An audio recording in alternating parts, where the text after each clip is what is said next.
कुरान में big bang, वो भी 1400 साल पहले। अगर मोहम्मद एक नबी नहीं थे तो कुरान में बिग बैंग क्यों लिखा है? आज असल बिग बैंग और कुरान के बिग बैंग दोनों को समझते हैं। तो बने रहिए वीडियो का आखिर तक और शुरू करते हैं इंसानियत के नाम से।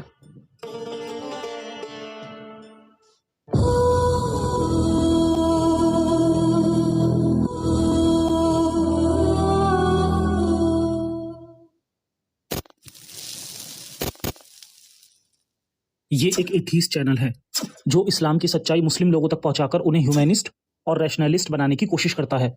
हमारा मकसद मुस्लिम लोगों के प्रति किसी तरह की नफरत फैलाना या उन्हें नीचे दिखाना नहीं है। हमारा यूनिवर्स कैसे बना? पहले मजहबी इसका जवाब देते थे। सबकी अपनी अपनी कल्पना थी। फिर मॉडर्न साइंस आई। 1927 में बिग बैंग की थ्योरी आई।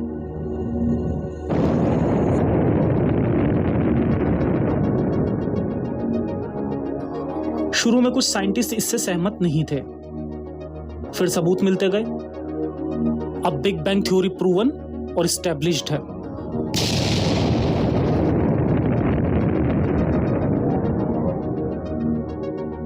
जब सच को झुटलाना मुश्किल हो गया, तब जाकिर नाइक जैसों ने कुरान से बिग बैंग निकाल दिया। अब मुस्लिम भी फक्र से कहते हैं कि कुरान में बिग बैंग के बारे में लिखा है।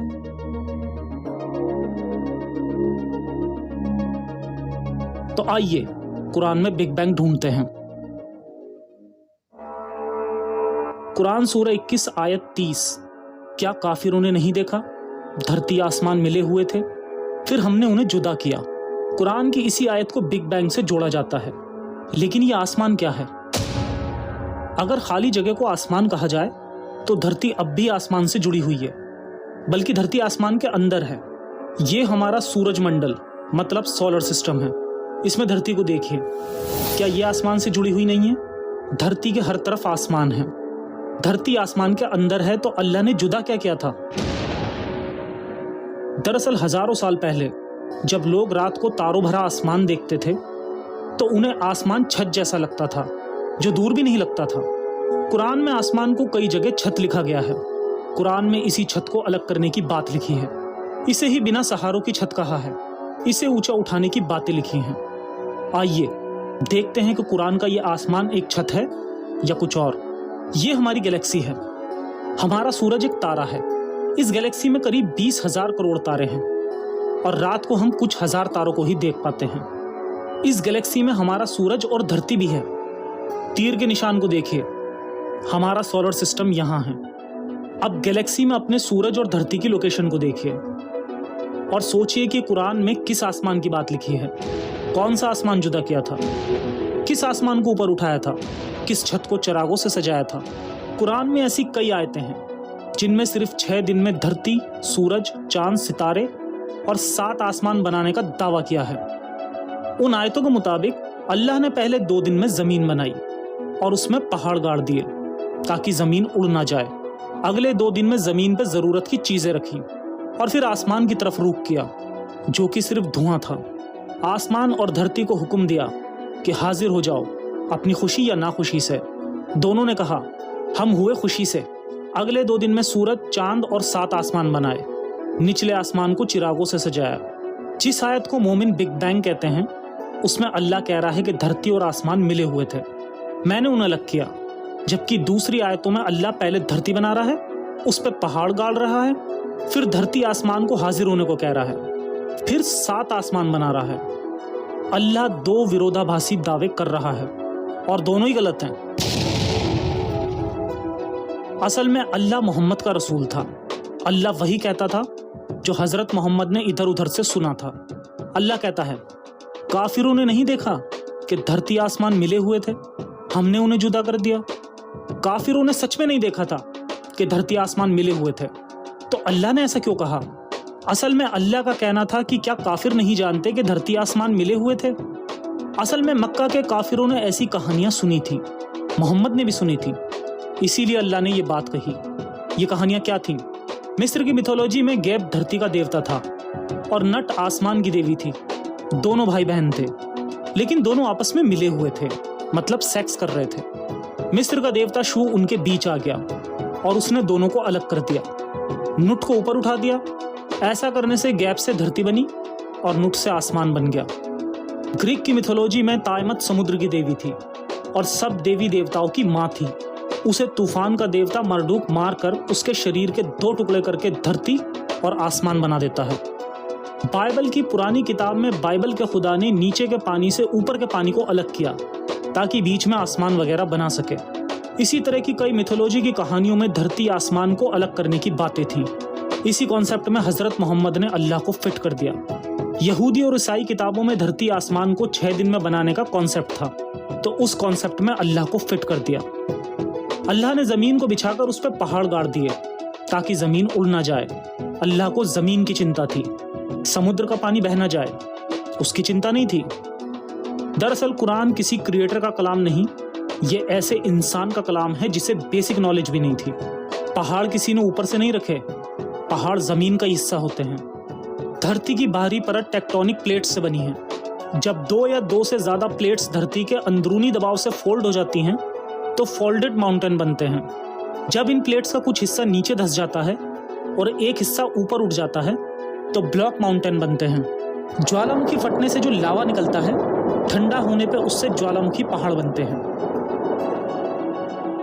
धरती पर पहाड़ 3 करोड़ से 350 करोड़ साल के दौरान बने हैं। हिमालय पर्वत श्रृंखला पिछले 6.5 करोड़ साल में बनी है, जो कि करीब 6 करोड़ वर्ग किलोमीटर के एरिया में है। इसमें माउंट एवरेस्ट भी है जो अभी भी बढ़ रहा है। अगर इसमें कोई डाउट हो तो याद रखें कि आज के वक्त में हर बात गूगल से जानी जा सकती है।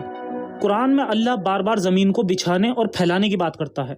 सूरह बकरा की आयत 22, जिसने तुम्हारे लिए जमीन को बिस्तर बनाया। अब जाकिर नाइक की मदद से मोमिन अल्लाह के बिछाए बिस्तर को फोल्ड करके शुतुरमुर्ग का अंडा बना रहे हैं। कुरान सूरह 79 आयत 30, और उसके बाद जमीन को फैलाया। इस आयत के शब्द दहाहा का मतलब फैलाना या बिछाना होता है।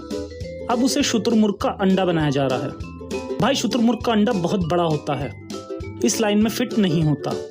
अल्लाह ने जमीन को चपटी बनाया तो बनी रहने दो, क्यों उसे गोल बना रहे हो? अजाब से डरो।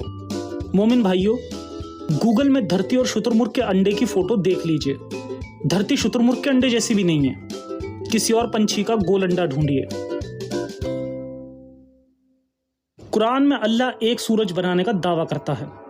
हमारी गैलेक्सी में करीब 20,000 करोड़ सूरज हैं, करीब 10,000 करोड़ गैलेक्सी। हर एक गैलेक्सी में औसतन 20,000 करोड़ सूरज हैं।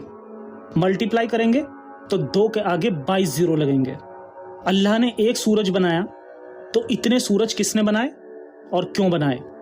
अल्लाह दावा करता है कि उसने 2 दिन में धरती बनाई। वो एक ही धरती की बात करता है। धरती एक प्लेनेट है। हमारे सौरमंडल में इसके अलावा 7 और प्लेनेट हैं। 5 ड्वार्फ प्लेनेट मतलब बौने ग्रह हैं, अरबों उल्कापिंड हैं। ये सब किसने बनाए और क्यों बनाए? यूनिवर्स में 10,000 करोड़ गैलेक्सी हैं, हर एक में औसतन 20,000 करोड़ सूरज हैं, तो उनके प्लैनेट्स भी होंगे। ये बेहिसाब प्लैनेट्स किसने और क्यों बनाए? अल्लाह एक चांद बनाने का दावा करता है। हमारे सोलर सिस्टम में ही करीब 225 चांद हैं, जुपिटर का 79 और शनि के 82। ये सब किसने बनाए और क्यों बनाए? पूरे यूनिवर्स में जितने स्टार हैं उनसे ज्यादा उनके प्लैनेट्स हैं, उनसे ज्यादा उन प्लैनेट्स के उपग्रह हैं जिन्हें चांद कहा जाता है। ये सब किसने बनाए और क्यों बनाए? अल्लाह 7 आसमान बनाने का दावा करता है, लेकिन उसे सोलर सिस्टम की ही नॉलेज नहीं थी जितनी हजरत मोहम्मद को नॉलेज थी। सिर्फ उतनी नॉलेज ही अल्लाह को थी। ये 7 आसमान की बात भी पुरानी मिथोलॉजी है। कुरान में सुनी सुनाई बातें हैं जिनमें अल्लाह को फिट किया गया है। यूनिवर्स कितना बड़ा है? लाइट की स्पीड करीब 3 लाख किलोमीटर प्रति सेकंड है। हमारी गैलेक्सी के एक सिरे से दूसरे सिरे तक लाइट को पहुंचने में 1 लाख साल से ज्यादा समय लगता है। पूरे यूनिवर्स का डायमीटर 93 अरब प्रकाश वर्ष यानी 93 अरब लाइट ईयर्स है। 3 लाख किलोमीटर प्रति सेकंड से चलने वाली लाइट को भी 93 अरब साल लग जाते हैं यूनिवर्स को पार करने में। और ये सिर्फ ऑब्जर्वेबल यूनिवर्स है, मतलब जितना इंसान ऑब्जर्व कर पाया। इस ऑब्जर्वेबल यूनिवर्स के आगे क्या है कुछ नहीं पता। इतने बड़े यूनिवर्स को बनाने के पीछे कोई लॉजिक, कोई मोटिव नहीं हो सकता। कोई भी लॉजिकल बंदा इसे क्रिएटर की क्रिएशन नहीं मान सकता। जिसे विज्ञान की थोड़ी भी समझ है वो समझ सकता है कि यूनिवर्स अंधी शक्तियों ने बनाया है। इन अंधी शक्तियों को लॉ ऑफ नेचर कहते हैं। हमारा यूनिवर्स, जिसमें बेहिसाब गैलेक्सी, स्टार, ग्रह, उपग्रह, ये सब लॉ ऑफ नेचर से बना है और ये उन्हीं लॉ से चल रहा है। यूनिवर्स में जो कुछ हम देख रहे हैं या जो कुछ हम नहीं देख सकते, ये सब लॉ ऑफ नेचर से बने हैं, जिसे हम लॉ ऑफ फिजिक्स कहते हैं। ये लॉ साइंस ने नहीं बनाए। साइंस इन लॉ को समझता है, इनको एक्सप्लेन करता है और हमें बताता है कि जो हुआ कैसे हुआ, जो भी हो रहा है कैसे हो रहा है। साइंस लॉ ऑफ नेचर को जानकर उन्हें अलग अलग कैटेगरी में बांटता है और उसे फिजिक्स, केमिस्ट्री, बायोलॉजी वगैरह नाम देता है। जब स्पेस में कुछ नहीं था तब भी कुछ था जिससे सब कुछ बना है। यूनिवर्स कैसे बना? स्टार, ग्रह, उपग्रह, गैलेक्सी कैसे बनी? जो भी ठोस, तरल या गैसें हैं, जो भी जानदार हैं या बेजान हैं, ये सब कैसे बना? हर सवाल का जवाब इंटरनेट पे मिल जाता है। स्काई बुक हवाई बुक है, उसमें कुछ नहीं मिलेगा। जब बेहिसाब डेंसिटी और बेहिसाब एनर्जी वाले एक बेहिसाब गर्म पॉइंट में जब एक्सपेंशन होना शुरू हुआ तो हर तरफ एनर्जी फैल गई। इसे ही बिग बैंग कहते हैं। जो भी ठोस है, तरल है, गैस है, ये सब एनर्जी से बना है। ये सब कन्वर्जन ऑफ एनर्जी है और एनर्जी हर जगह मौजूद है। पहले क्वार्क, लेप्टॉन और फोटोन बने। क्वार्क से न्यूट्रॉन और प्रोटॉन बने, जिनसे हाइड्रोजन और हीलियम के एटम बने। फिर यूनिवर्स ठंडा होने लगा तो इन एटम्स के बादल बने। करीब 10 करोड़ साल बाद ग्रेविटी के कारण हाइड्रोजन और हीलियम के पहले स्टार बने। ग्रेविटी के कारण इनमें फ्यूजन होने लगा और बिग बैंग के 25 से 30 करोड़ साल बाद ये चमकने लगे। जितना बड़ा तारा होता है उसकी उम्र उतनी ही कम होती है। कई स्टेज को पार करके जब विशालकाय तारा मरता है तो उसमें विस्फोट होता है, जिसे सुपरनोवा कहते हैं। डेड स्टार ब्लैक होल में बदल जाता है।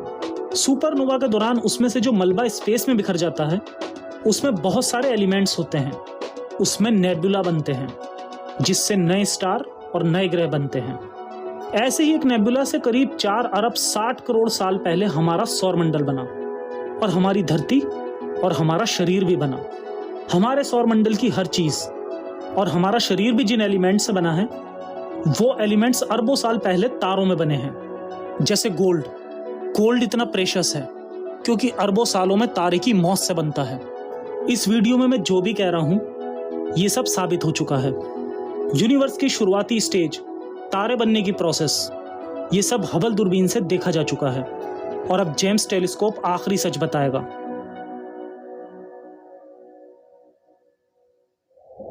हमारे यूनिवर्स में अब भी बेशुमार तारे और ग्रह बनते हैं।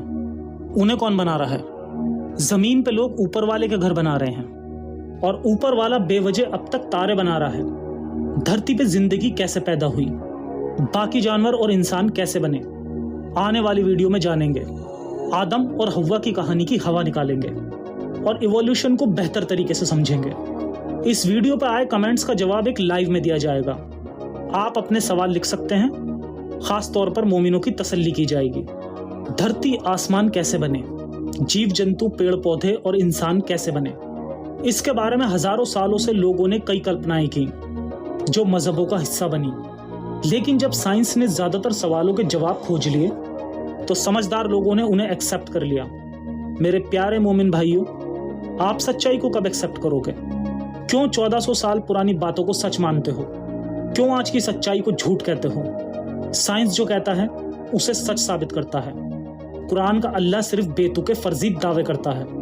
अगर मैं कहूं कि XYZ नाम का एक खुदा है जो 10वें आसमान पर रहता है, उसी ने सारे यूनिवर्स को बनाया, उसी ने जमीन और आसमान की हर चीज को बनाया, उसी ने सारे जानवर और इंसान पैदा किए, तो आप कहेंगे कि झूठ बोल रहा है।